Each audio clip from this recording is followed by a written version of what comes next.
rectifies. This auspicious yoga even brings liberation alongside the sensual involvement. Boga. Excuse me, I'm reading. You have to be quiet if you're going to stay here. This important shloka states a basic concept of Tantra that contradicts and shatters puritanical ideas. The very idea that the ultimate experience can unfold through sensual experience is not one that many people in the last few centuries have even earlier have been able to accept. Some commentaries on the Hatha Yoga text refuse to accept this as a part of the science of yoga and completely omit the shlokas pertaining to Vajroli and Maituna yogic intercourse from the original text, stating that they are obscure and repugnant practices followed by only those yogis who lack willpower to reach their goal otherwise. However, according to Tantra, boga, or sensual involvement, can be the means to yoga. The sense interaction can lead to higher awareness. We have a physical body and cannot deny its existence. Until one owns the experiences of the senses, how can deeper and subtle awareness evolve? Experience is of the mind and not the physical body. First, we have to know what the physical experience is. Then, by increasing the subtle perception, the experience can be reawakened in the mind without involving the physical senses. During the day, when we see with our eyes, but what happens at night when we dream? We are not seeing through eyes, but nevertheless, the mind is experiencing. We are re-experiencing what has been perceived. Therefore, in Tantra, the physical body is a means to delve deeper into the mind and the reality of existence. It is repeatedly advocated that the reproductive secretions must be drawn up into the body through the practice of Vajroli so that the Bindu and Rajas, i.e. consciousness and energy, remains within the body. This enables the sexual impulses to travel up through the central nervous system to the higher centers of the brain. The Hatha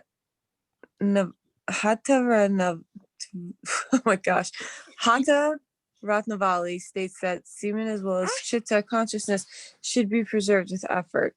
This person should love mentally that lady only with whom he practices Vajroli. This semen is the only reason for creation, sustenance, and destruction. But through this, only a person can become a Raja Yogi. This form of Vajroli has nothing to do with obscene conduct or ritual. Vajroli, Amroli, Sahajoli, and Maituna are scientific practices to unite the negative and positive poles of energy within the nucleus of consciousness. If the potential of the Bindu can be exploded, a greater awareness or awakening unfolds. In the practice of Vajroli in Maituna, man is the positive pole of energy. He represents the factor of time, and women is the negative pole and represents space. But these two polarities also exist within each individual. This is kind of answering the question we had for a mid, huh? Yeah. Muladhara chakra is the seat of Shakti, and Sahasrara is the abode of consciousness, Shiva. During Maituna, Muladhara is directly stimulated so that the Kundalini Shakti can rise to Sahasrara. Even if it fails to reach Sahasrara, it will still awaken dormant centers of perception because each of the ascending chakras is directly connected to specific centers of experience in the brain. This is one path leading to the expansion of consciousness. The other is on the basis of connecting the two poles within your own being. The Kundalini awakens whether you are a Puritan or a debauchee. A believer or non-believer, a scientist, a priest, a beggar is irrelevant. There are only intellectual convictions and mundane experience. They are qualifications of the lower mind. They have no bearing upon what you are. Awakening the Kundalini is a process of the higher mind, which is triggered in the human nervous system. It is an experience of the greater mind and intelligence, which is lying beyond the fence surrounding your own mind and personality. In the course of the evolution, it has become known to you. It is inevitable because it already exists suppressed within you. It is physiological unfoldment and a scientific destiny. Ultimately, the fusion of the two poles within the seat of your own consciousness has to take place in order to realize reality.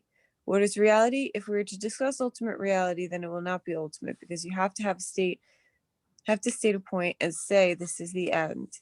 But this cannot be the end because there can be something else beyond that.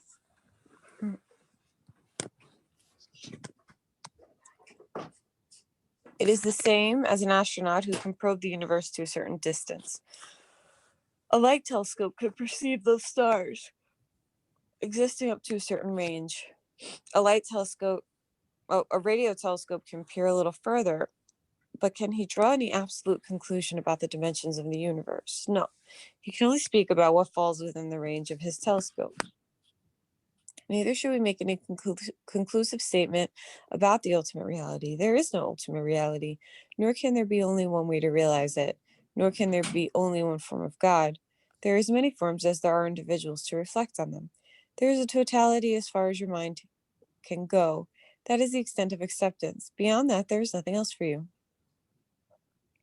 If you can stretch your mind a little further and see a little beyond, then that becomes the extent of the ultimate reality for you. When the mind becomes homogeneous and when the mind merges into infinity, who is going to experience ultimate reality? Ultimate reality is the concept which has something to do with the mind, not the mindlessness.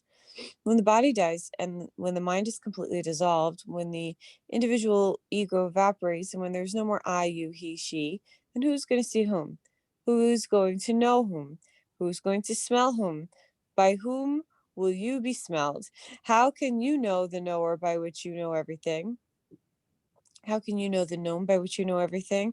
How can you know him? It's a very difficult thing. In the Brihadarankhya Upanishad, there's a dialogue. Yajnavalkya was a great sage who had 2 wives. The eldest one was Katyayani, and the younger one was Maitreyi. One day he wanted to renounce. He called both of them and said, I am going now. I want to distribute the property between you 2. Gayatri accepted, but Maitreyi asked, will I become immortal by this property which you are now ordaining? Yajnavalkya was quiet for a moment. She asked again, will I experience immortality by what you are giving away to me? He said, no. Then she asked, why don't you teach me the Brahmavidya, knowledge of the Supreme? He said, Maitreyi, you are not only my wife, you are my disciple as well. Come and sit down, I will teach you. During the discussion between Yajnavalkya and Maitreyi comes this question: the nature of ultimate reality, the nature of his experience. Yajnavalkya said, as long as you have a nose, you can smell, but if your mind is in disorder, you cannot understand the smell. If you have eyes, you can see the form, but if your mind is not in order, you cannot understand the form. If the senses and the mind are both withdrawn, and the ego is withdrawn, and duality in the form of I, you, he, and she is withdrawn, then time, space, and object do not exist. When time, space, and object do not exist, where is an experience? The basis of our experience is the mind, but the mind cannot have an experience unless it can have the notion of time, space, and object. If you withdraw the concept of time, space, object, mind becomes dull. For an experience, there has to be an interaction between the mind and the object. For an experience, there has to be an interaction between mind and space, mind and time. There is another important thing. Time, space, and object are not independent. They are categories of the mind. If there's no mind, there's no time, space, and object. Then where's the knower? The knower cannot be known. This is the answer which Najavalka gave to Maitri. When salt is put into water, it completely dissolves. It completely and totally loses its identity. An experience means duality. When there's non-duality, there cannot be an experience. It is a very simple thing to understand. For an experience, there have to be 2 objects, the experiencer and the object of the experience. When there is only one, who is going to experience whom?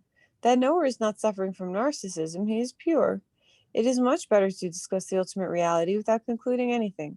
Otherwise, the conclusion will be a philosophical error. Next, Koit Langi, Kundalini, Bunjangi, Shakti, Ishwari, Kundali, Arudhati are all synonymous terms. There are many terms or names for Kundalini Shakti.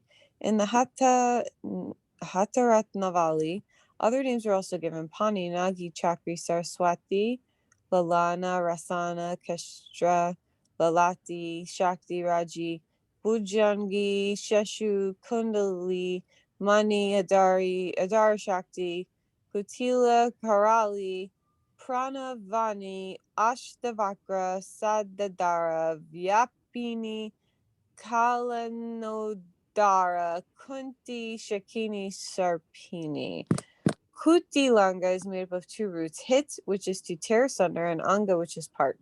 It refers to the great force in its root through the body, which eliminates the functions of Ida and Pingala. Kundalini is made up of the roots of Kund, which is a particular type of pit for preserving fire, and Kundalin is a snake. Muladhara is the Kund, and the fire released rises like a snake. Kundalini, Bhujangi, Nagipani, Sarpini are all names for a female serpent. Shesha is also a snake, but it is particular to Vishnu, for he reclines on Shesha.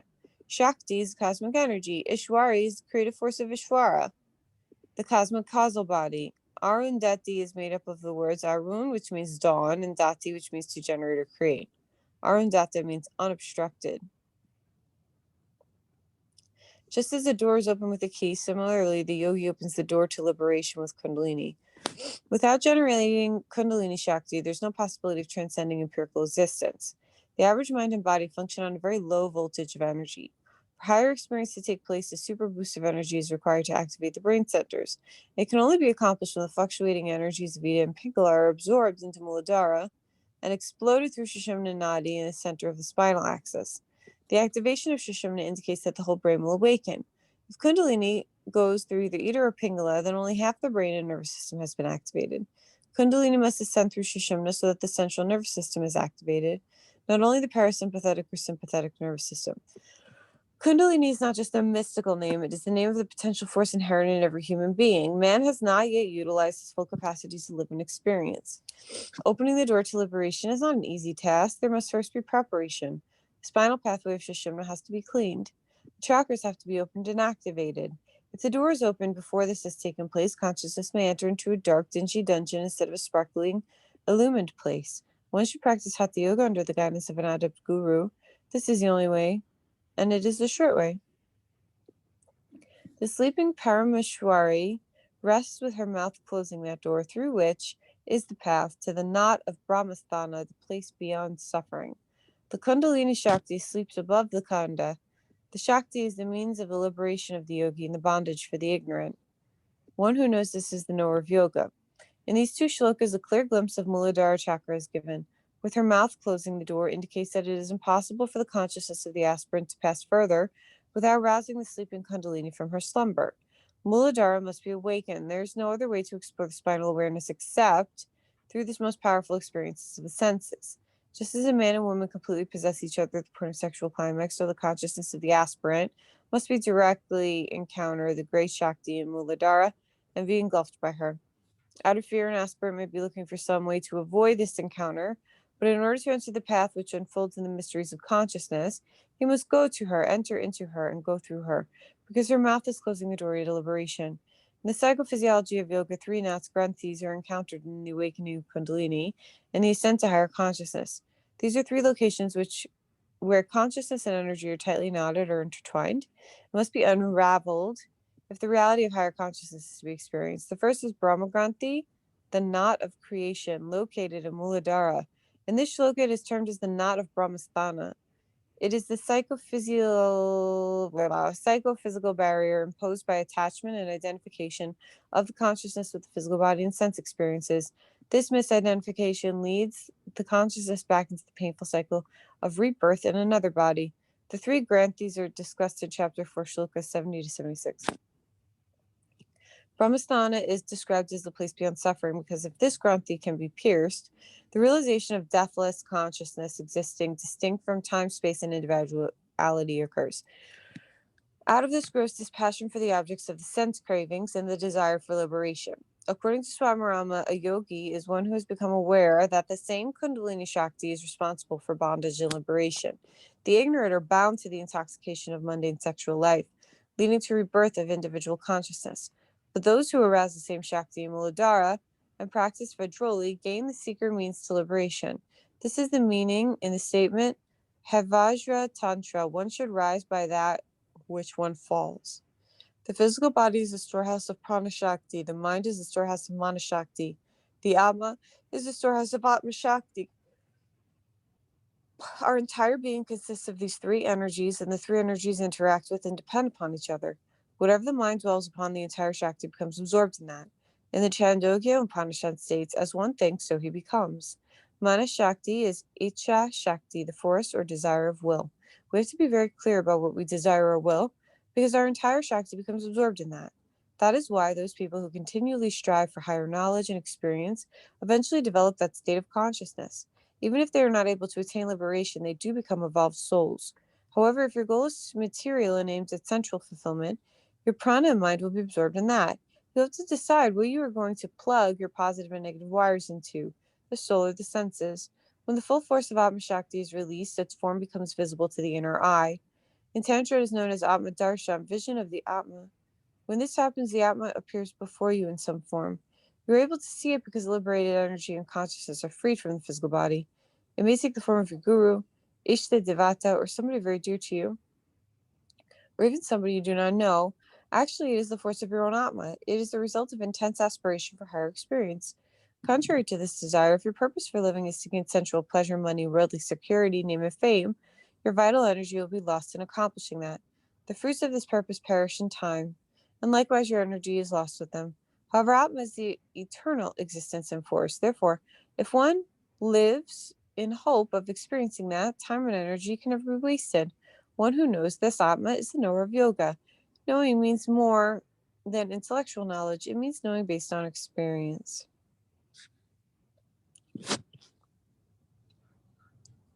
Should we pause there? Yeah, I think so. We're on 422.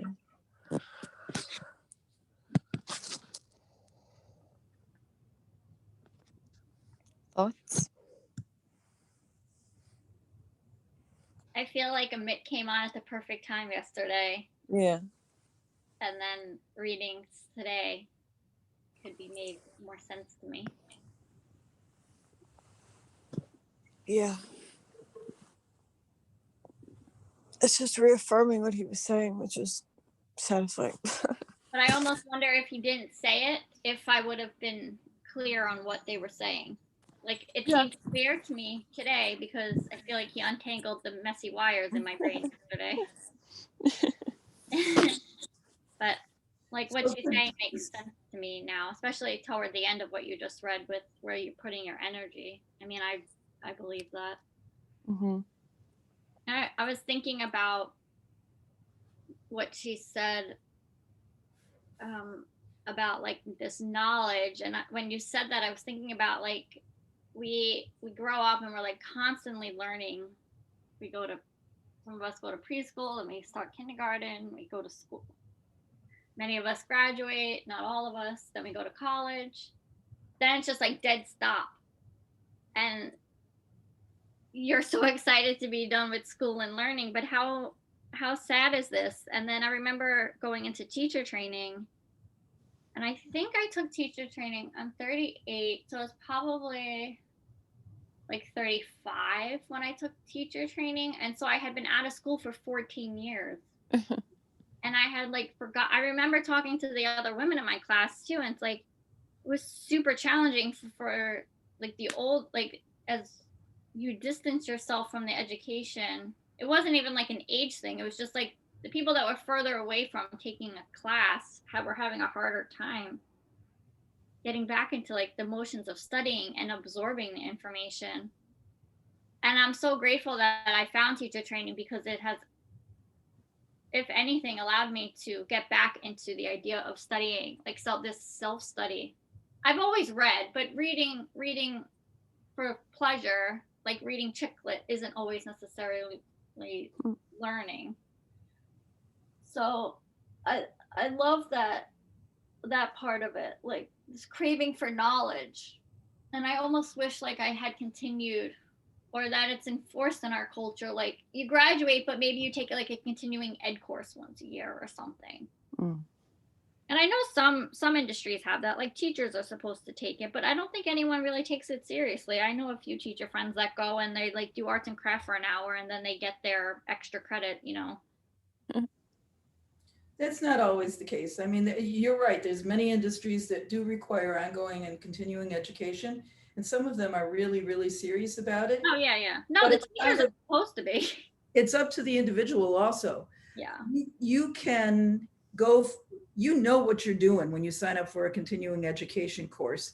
And you know if you're doing an easy A or if you're going to a place where you're going to learn something new or be reminded of something that you learned and forgot, and all of a sudden it comes back and it comes back at a deeper level. I mean, I think a lot of it has to do with what do you as an individual want to do at that point in time. And maybe if you're a teacher with 3 little kids at home and working a second job on the weekend, you want the easy A because that's all you can handle at the time. But then there comes a time, look at Jackie as a teacher. Yeah. When was the last time she ever went for an easy A? I mean, can you imagine that? Yeah. So I think a lot of it has to do with the individual wants and needs and capacity at the time. And I know a lot of people who have continued studying throughout their lives, either formally or informally. They just keep going. They never stop. And I agree with you. I think it keeps your mind open.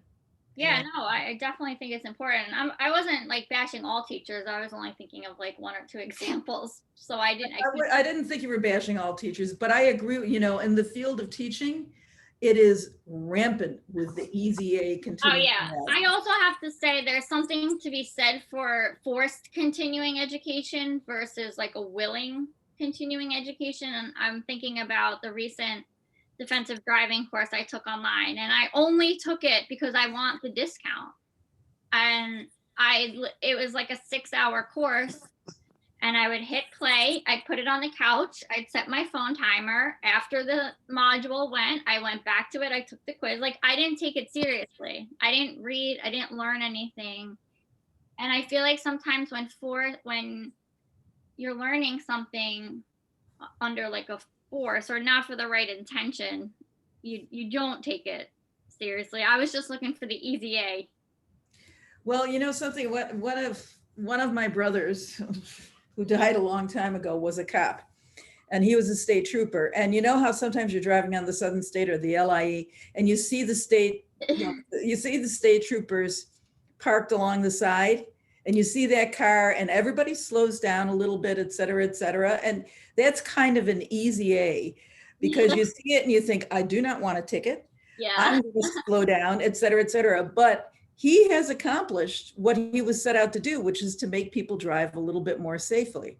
Yeah. So if you took the couch-based defensive driving course, but you took the quiz at the end and you passed, at least you were reminded of certain. Oh yeah, no, I totally agree, because there were some questions, and I was doing mine, and Eric and I were both doing it together, and so there would be some like you had to get 3 out of the 4 questions right after every module, and sometimes I would get one wrong, and I would be like, but they weren't giving me the right answer, I don't think, so I was Googling it.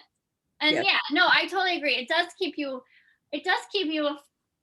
refresh, and I do think that's important. I just think it's such a silly money making way to do it. It should be done more seriously, and it should be like, give me like an hour class with like real information, not like this. And it's the same thing at work. I have compliance modules weekly because there's so much stuff on Wall Street. Like, I have to take a compliance test every single week. And it's the same idea. It's like this stupid, silly module. I don't mean to call it stupid, but nobody takes it seriously. Like, we all just skip through it. We take the test at the end. And same idea, Sue. It's like, at least we're learning something through the quiz. But the ones that don't have a quiz at the end, they're like Christmas morning. You're like, yes, done. Yeah. I agree with you. In some ways it's too bad, but it's like I won't go into it, but to me, it reminds me of the whole thing of, there was a discussion about yoga and moving into a more regulated state so that it could receive insurance payments, et cetera, et cetera. And I was sitting there thinking, no, don't do it, because you're going to end up in that same kind of whirlwind. Like a regulated world. Yeah, it'll end up being all about money and easy way outs. And while some people will still take it seriously, there will always be those studios where it is really taken seriously. But there will be a much bigger industry of people who do Kentucky Fried Chicken version of yoga. I feel like that exists. Like, Amanda, I feel like that's how people feel what Yoga Alliance has done with their fees and continuing ed credits. And like, I've never registered to be a RYT Yoga Alliance instructor. But I know that that option is there. But and I do feel like there's like the Chinese buffet of yoga being offered out there at certain places, and it's not you're not getting the 5-course 5-star. Well, you know what? It'll be even worse if yoga ever ends up looking for some kind of state certification or licensure. It will be even worse. Yeah. I don't It'll know. Done with be my- boarded at that point, not necessarily who's the best, I guess. Yeah. Yeah. All right. We should probably. End of rant.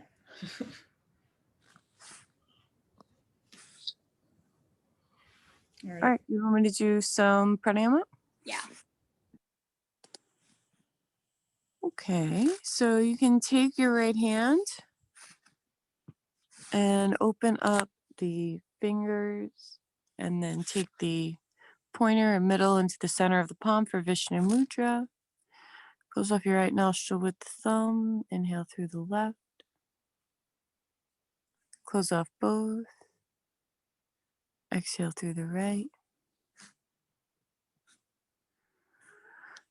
Inhale through the right. Close off both. Exhale through the left. Repeat that a few more times at your pace.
And then exhale out the left side. Go to breath of fire. So inhale all the way and then exhale all the way. Inhale halfway and begin.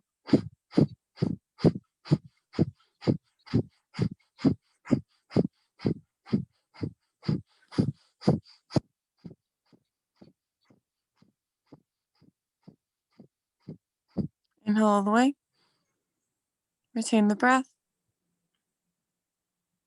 Exhale all the way out. Inhale halfway and begin.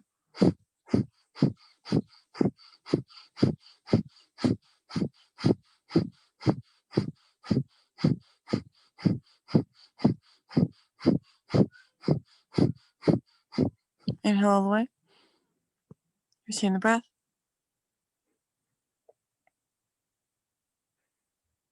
Exhale.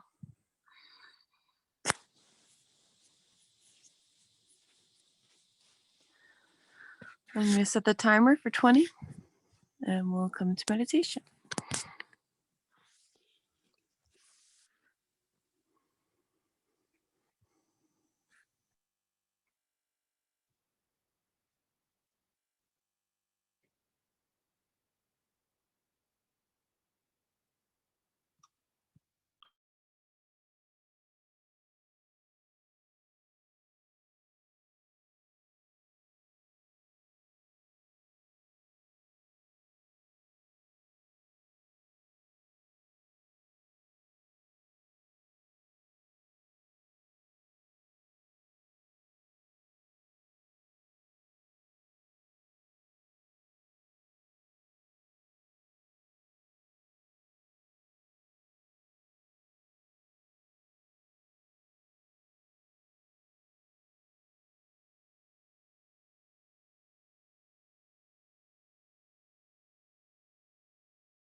You can place the hands in prayer, bow the head. Namaste. Namaste. Thank you. That felt so good today. Yes, thank you, ladies. Thank you. It did feel good. Thank you. Have a very nice day and see you tomorrow morning. Yes. Bye. All right, bye-bye. Bye.